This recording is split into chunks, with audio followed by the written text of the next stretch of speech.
कार्यकर्ता अंजली दमानिया यांनी ट्विट करत थेट शताब्दी रुग्णालय अजित पवारांना नातेवाईकांना देण्याचा घाट घातल्याचा आरोप केलेला आहे। दुसरा एक महत्त्वाचा आरोप की या शेजारी संघाचंही एक कार्यालय होत आहे आणि हे सुद्धा त्यांच्याच नातेवाईकांना देण्याचाही आरोप ते करत आहे। काय तथ्य आहे? सर्वात प्रथम तर याची संपूर्ण माहिती मला नाही, मी माहिती घेऊन याच्यावर नक्की भाष्य करीन। पण मी नक्की सांगेन की संघ आणि संघाचे सेवा कार्य यामध्ये राजकीय अभिनिवेश, राजकीय व्यक्तींचा सहभाग किंवा राजकीय व्यक्तींशी संपर्क हा कधीच नसतो। त्यामुळे संघाच्या कुठल्याही सेवा कार्य, मग हॉस्पिटल असेल किंवा अजून काही असेल, यामध्ये कुठलाही राजकीय वास असण्याचं कारण नाही। राहता राहिला विषय शताब्दीच्या बाबतीमध्ये माननीय आयुक्तांकडून, मुंबई महापालिका आयुक्तांकडून मी माहिती घेईन। या विषयामध्ये निविदा प्रक्रिया होणार होती एवढी मला नक्की माहिती आहे। त्या निविदा प्रक्रियेची पूर्ण माहिती मी घेईन। या संदर्भामध्ये निविदा प्रक्रियामध्ये काही अनियमितता असेल, त्यांनी केलेल्या आरोपानुसार कोणाला तरी मदत आणि कोणाच्या तरी विरोधात असं काही असेल तर त्याची नक्की चौकशी करू। माननीय मुख्यमंत्री महोदयांना त्याबद्दल मी अवगत करेन। संबंधित प्रकरण जर नीट बघितलं तर त्याच म्हणजे ज्या व्यक्तींबद्दल आरोप होत आहेत त्याच पक्षाचे राणा रणजितसिंग पाटील म्हणजे भाजपचे राणा रणजितसिंग पाटील यांच्याशी देखील ते संबंधित सगळं प्रकरण आहे, म्हणून कुठेतरी दुजावा होतोय असं देखील त्यांचं म्हणणं आहे। मला याची संपूर्ण माहिती घ्यावी लागेल, आयुक्तांशी मी बोलीन। निविदा या विषयातली निघणार होती एवढं मला नक्की माहिती आहे।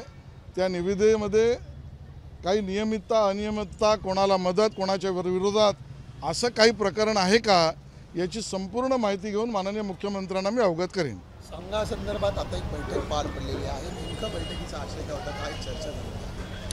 नाही, या आमच्या संघ परिवाराच्या ठरलेल्या नियोजित बैठका असतात।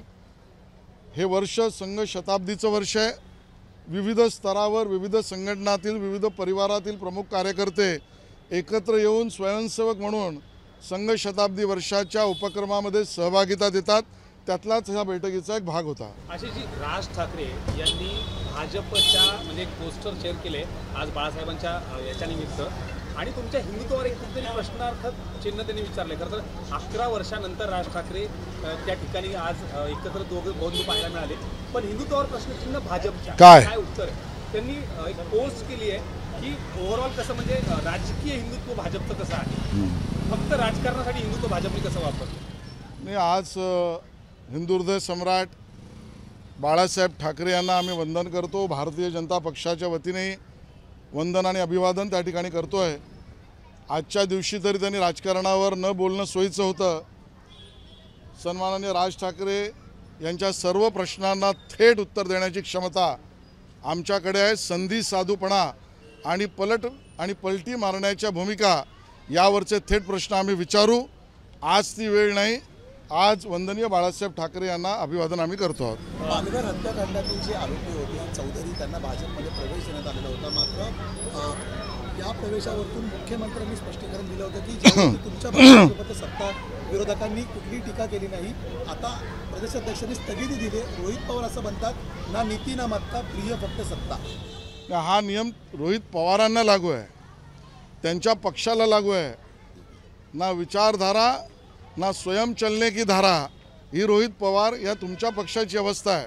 माननीय आमचे प्रदेश अध्यक्ष रवींद्र चव्हाण यांनी स्थगिती दिली आहे किंवा माननीय देवेंद्रजींनी भूमिका मांडली आहे, त्यापेक्षा वेगळं मी मत मांडावं असं काही नाही। अशी जी अजून एक याला लागूनच प्रश्न आहे की भाजपची राज्यातली वाढती ताकद बघता आता काही वेगळ्या युतीची समीकरणं काही ठिकाणी दिसायला लागली आहेत। खास करून सिंधुदुर्गामध्ये ठाकरे आणि शिंदे एकत्र पाहायला मिळत आहेत। चाकणमध्ये देखील असंच आहे।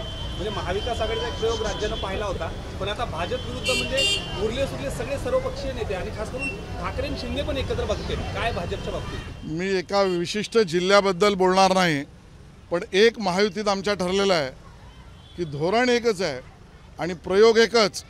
महाविकास आघाडी जी पराजित होणारच आहे त्याला संपूर्ण पराजित करणे, यासाठी सर्वानुमते महायुतीत जे एकत्रित ठरवू ते करू।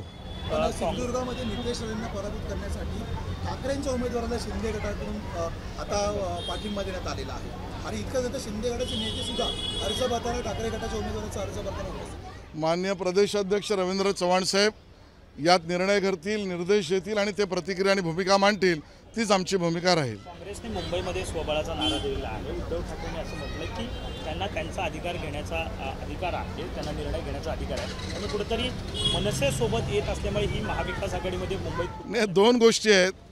एकतर जे स्वबळ असं म्हणतायत त्या काँग्रेसला बळ कुठे आहे आणि त्यामुळे स्वबळ बोलण्याआधी प्राथमिक अट ही असते की स्वतःचं बळ लागतं. काँग्रेसला स्वतःचं बळही नाही आणि आता आम्हाला असं वाटतं काही दिवसांनंतर उद्धवजी बोलतील की मी महाविकास आघाडीत सडलो. जसं आमच्याबरोबर सत्ता भोगल्यानंतर स्वार्थापोटी उद्धवजी बाहेर पडून मी सडलो म्हणाले, तसं आता सत्तेच्या मोहापाठी काँग्रेसला सोडून महाविकास आघाडीत सडलो असं उद्धवजी आता तरी बोलू नका, स्पष्ट काहीतरी मांडा. मागील 2-3 निवडणुका मुंबई महापालिकेच्या पाहिल्या तर दोन्ही ठाकरे एकत्र येतील अशी चर्चा होती. त्या निवडणुकीमध्ये जागा वाटपासाठी काही प्राथमिक चर्चा सुद्धा तेव्हा झाल्या होत्या. आता पुन्हा एकदा येण्याची वेळ जी आलेली आहे, उद्यापासून त्यांच्या जागा वाटपाची चर्चा होणार आहे अशी माहिती सध्या मिळते. काय वाटतं, हे गणित दोघांचं जुळेल? मला वाटतं की कपोल कल्पित विषयांवर मी प्रतिक्रिया देणार नाही. त्या दोघांना अगोदर एकत्र यायचं की नाही ते दोन्ही पक्षांनी ठरवू दे, त्यांना ते घोषित करू दे. त्यांनी घोषित केल्यावर 100 प्रश्न मी विचारीन, 100.